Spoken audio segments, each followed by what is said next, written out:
विधान परिषदेचे गटनेते ॲडव्होकेट अनिल परब साहेब, आज तुमच्या पक्षाचे विलेपार्ल्यातील उपविभाग प्रमुख नितीन डिचोलकर यांनी संजय राऊत यांच्या नरकातला स्वर्ग या पुस्तकाचं शिवसैनिकांना मोफत वाटप केलं आहे। आदित्य ठाकरेंचा उद्या वाढदिवस आहे, त्यानिमित्तानं या पुस्तकाचं वाटप नितीन डिचोलकर यांच्या माध्यमातून झालेलं आहे। तुम्ही स्वतःही पुस्तक वाचलं असेल। उद्धव ठाकरेंनी त्यांच्या भाषणात म्हटलं होतं की पुस्तक वाचलं, त्यातलं विशेष असं आहे की त्यात काही रडगाणं नाही आहे, जे काय आहेत ते काही फॅक्ट्स आहेत किंवा काय आहेत। तुमचं या पुस्तकाबद्दलचं मत काय? नाही, जेलमधली वस्तुस्थिती सांगितलेली आहे आणि जेलमध्ये जेव्हा एखादा माणूस जातो त्यावेळेला त्याची मानसिकता काय आहे याच्यावरती सगळं जेल अवलंबून असतं। बाळासाहेबांनी आम्हाला एक गोष्ट पहिल्यापासूनशी शिकवलेली आहे किंवा जी आमच्या डोक्यात घातलेली आहे कार्यकर्त्यांचा, जो जेलला घाबरतो तो जगाला घाबरतो, जो जेलला घाबरत नाही तो कोणालाच घाबरत नाही। हे त्यांचं पुस्तक म्हणजे बाळासाहेबांची शिकवणूक आहे, कारण ते जेलला कधीच घाबरले नाहीत। ते गेले, त्यांनी सगळी मानसिकता तयार केली होती की आपल्याला जेलमध्ये राहायचं आहे आणि त्याच्याप्रमाणे त्यांनी आलेले अनुभव सगळे ह्याच्यात लिहिलेले आहेत आणि त्याच्यात कुठले असं की मला त्रास झाला किंवा मला छळलं किंवा असं काही लिहिलेलं नाही आहे।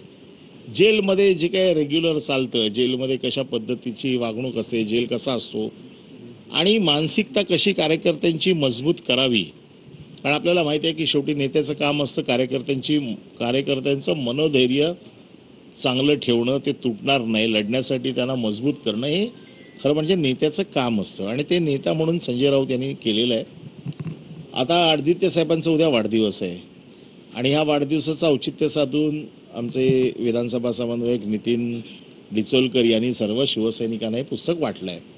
उद्देश एकच आहे की वाढदिवसाचं औचित्य साधून आम्ही वेगवेगळे उपक्रम राबवत असतो। मग बाळासाहेबांचा वाढदिवस असेल, उद्धवसाहेबांचा वाढदिवस असेल, मग कोण वृक्षारोपण करतं, कोण रक्तदान शिबिर घेतं, कोण आरोग्य शिबिर घेतं, कोण मग सामने घेतं, कोण क्रीडा स्पर्धा, वक्तृत्व स्पर्धा, शैक्षणिक वया पुस्तक वाटप, असे विविध कार्यक्रम ह्या वाढदिवसाच्या निमित्ताने चालू असतात। हे आमच्यासाठी एक शिवसैनिकांसाठी एक आम्ही सण समजतो आणि मग कार्यकर्त्यांना आता ह्या येणाऱ्या 4 महिन्यात निवडणुका आहेत, कार्यकर्त्यांना हे वाचून काहीतरी प्रेरणा मिळाली पाहिजे या उद्देशाने हा उपक्रम राबवला गेला आहे आणि म्हणून मी सर्व विलेपार्लेतील सर्व कार्यकर्त्यांचं आणि पदाधिकाऱ्यांचं, विशेषतः नितीनचं हे खास मनापूर्वक आभार मानतो की त्यांनी कार्यकर्त्यांचं मनोधैर्य उंचावण्यासाठी प्रयत्न केलेत। परबसाहेब, तुम्ही निवडणुकांचा विषय काढलात तर स्थानिक स्वराज्य संस्थांच्या निवडणुकांचे पडघम वाजू लागले आहेत आणि आज महाराष्ट्राच्या राजकारणातली एक सगळ्यात मोठी बातमी अशी आहे, ज्याची खरं तर दिवसाची सुरुवातच या राजकीय बातमीनं झाली आहे, ती म्हणजे मुख्यमंत्री देवेंद्र फडणवीस यांनी मनसे अध्यक्ष राज ठाकरे यांची वांद्र्यात ताज लँड्स एंड या हॉटेलात जवळपास 1.25 तास भेट झाली आहे। राजकीय भेट आहे आणि महापालिका निवडणुकींच्या अनुषंगानंच ही भेट आहे। तुमची पहिली प्रतिक्रिया काय? कारण राज ठाकरे उद्धव ठाकरे एकत्रीकरणाची चर्चा जोर धरत असताना आणि तुमच्याकडून स्वतः उद्धव ठाकरे सकारात्मक असताना मनसे अध्यक्ष हे मुख्यमंत्री देवेंद्र फडणवीस यांची भेट घेतात। महाराष्ट्राच्या हितासाठी उद्धवसाहेबांनी हे सांगितलेलं होतं की महाराष्ट्राच्या हितासाठी मराठी माणसाच्या मनात जर हे 2 बंधू एकत्र आले तर मी बाकीचे सगळे विषय नाहीच आहेत आमच्यात, पण मी सगळ्या गोष्टींसाठी तयार आहे, हे उद्धवसाहेबांनी सांगितलं आहे। त्यामुळे आम्ही आमच्याकडनं हा प्रयत्न करतो आहे की मराठी माणसांची एकसंध युती राहावी, सगळी मराठी माणसं एकत्र राहावीत। हा प्रयत्न नक्की आमच्याकडनं शिवसेना उद्धव बाळासाहेब ठाकरे गटाकडनं करतो आहे आणि यामध्ये आमची अशी अपेक्षा होती की बाबा त्याला राज ठाकरे प्रतिसाद देतील।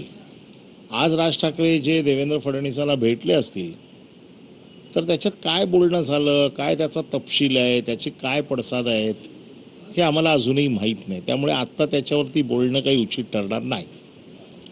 त्याच्या